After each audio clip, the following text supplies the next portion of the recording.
నమస్కారం. నా పేరు శ్రీరామ్ శర్మ. ఈ రోజు నుంచి భారత ప్రభుత్వము కొత్త చట్టాలను ప్రవేశపెట్టింది. అంటే ఐపీసీ కానీ, సిఆర్పిసి కానీ ఇంకా పాత చట్టాలు ఉండవు. ఈ రోజు నుంచి కొత్త చట్టాలు అమల్లోకి వస్తున్నాయి. కొత్త చట్టాలు చాలా అంటే చాలా బాగున్నాయి. ఈ కొత్త చట్ట ప్రకారము మీరు ఎవ్వరూ కూడా పర్సనల్గా, ఫిజికల్గా పోలీస్ స్టేషన్కి వెళ్ళి కంప్లైంట్ ఇచ్చే అవసరం లేదు. ఇది ఆన్లైన్లోనే, జీరో ఎఫ్ఐఆర్ ఆన్లైన్లోనే ఇవ్వచ్చు. మీరు ఏ పోలీస్ స్టేషన్ పరిధిలో ఉన్నారో అదే పోలీస్ స్టేషన్ పరిధిలో మీరు కంప్లైంట్ ఇవ్వాలి అన్న పాత నిబంధన లేదు. ఆన్లైన్లో పోలీస్ కంప్లైంట్ ఇస్తే దాన్ని జీరో ఎఫ్ఐఆర్ అంటారు. అది మీ పరిధిలో ఉండే పోలీస్ స్టేషన్కి ఇది వెళ్ళిపోతుంది. ఇది ఇంకొకటి, సమ్మన్స్ అంటే ఎవరికైనా ఇట్లా కోర్టు నుంచి సమ్మన్స్ అంటే ఫిజికల్గా గతంలోలాగా ఇట్లా పోలీస్ వాళ్ళు వచ్చి ఇవ్వడమో, కోర్టు బెయిలీఫ్ వచ్చి ఇవ్వడమో ఉండేవి. ఇవాటి నుంచి అది కాదు, ఆన్లైన్లోనే సమ్మన్స్ ఉంటాయి. ఆ తర్వాత పెద్ద పెద్ద కేసులు అంటే మర్డర్ కేసు కానీ, రేప్ కేసు కానీ, లేకపోతే డెకాయిటీ కేసులు కానీ, ఇవన్నీ కూడా వీడియో షూటింగ్లు చేయాల్సి ఉంటుంది పోలీసు వారు. ఇది చాలా బాగుంది. కొత్త చట్టాల ప్రకారము మరొకసారి చెప్తున్నా, మీరు ఫిజికల్గా పోలీస్ స్టేషన్కి వెళ్ళి కంప్లైంట్ ఇచ్చే అవసరం లేదు. ఇట్లా రోజుల తరబడి మా కేసు ఏమైంది, కంప్లైంట్ రిజిస్టర్ అయిందా లేదా అని అడగవలసిన అవసరం లేదు. ఆన్లైన్లో కంప్లైంట్ మీ కంప్యూటర్ ద్వారానో, డెస్క్టాప్ ద్వారానో, మీ మొబైల్ ఫోన్ ద్వారానో కంప్లైంట్ ఇవ్వచ్చు. ఇది చాలా అంటే చాలా చాలా చక్కటి పరిణామం. ఏ ఇన్సిడెంట్ అయినా సరే మీరు పోలీస్ స్టేషన్కి వెళ్ళక్కర్లేదు.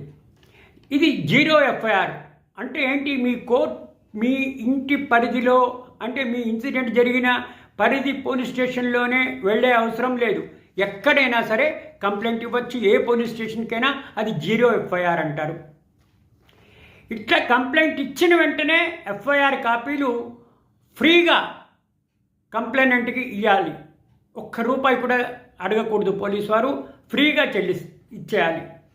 అన్ని డాక్యుమెంట్లు ఎఫ్ఐఆర్తో పాటు పోలీస్ స్టేషన్ నుంచి 14 రోజుల లోపున మీకు ఫ్రీగా తీసుకోవచ్చు. అరెస్ట్ అయినప్పుడు తమ దగ్గర బంధువులో, స్నేహితులకో ఇన్ఫార్మ్ చేయాల్సి ఉంటుంది సదరు పోలీసు వాళ్ళు. వాళ్ళ నుంచి మీరు సహాయం పొందొచ్చు బయటకు రావడానికి. ఏ పోలీస్ స్టేషన్లో అయినా అరెస్ట్ అయితే వాళ్ళు ఉన్న పోలీస్ స్టేషన్ డ్యూడక్షన్లోకి ఉండే నేతలకి కూడా తెలియజేస్తారు, బంధువులు కూడా తెలియజేస్తారు. పిల్లలపైన కానీ, మహిళలపైన కానీ జరిగే నేరాల్లో సాధ్యమైనంత త్వరగా ఎంక్వైరీ, దర్యాప్తు పూర్తి చేయవలసి ఉంటుంది పోలీసు వాళ్ళు. ఇంకొక చక్కటి పరిణామం ఏంటంటే, ఎవరికైనా సమన్స్ కానీ, నోటీసులు కానీ ఇకపై ఫిజికల్గా రావు, ఆన్లైన్లో కూడా పంపించవచ్చు. మీకు మీ మెయిల్ ద్వారా కానీ, వాట్సాప్ ద్వారా కానీ, ఈ విధంగా ఆన్లైన్ ద్వారా సమన్సు, నోటీసెస్ వస్తాయి. ఫిజికల్గా నాకు ఇంకా అందలేదు, డోర్ లాక్ ఉంది, రాంగ్ అడ్రస్సు, ఈ అడ్రస్ లేడు, ఈ అడ్రస్ ఎక్కడికో వెళ్ళిపోయాడు అని తప్పించుకోవడానికి లేదు. ఆన్లైన్లో ఈ విధంగా సమన్స్ కానీ, నోటీసులు కానీ సర్వ్ చేస్తారు. ఇది చాలా అంటే చాలా త్వరితగతిన కేసులన్నీ డిస్పోజల్ అయ్యే అవకాశాలు ఉన్నాయని ఈ కొత్త చట్టం చెప్పబోతోంది.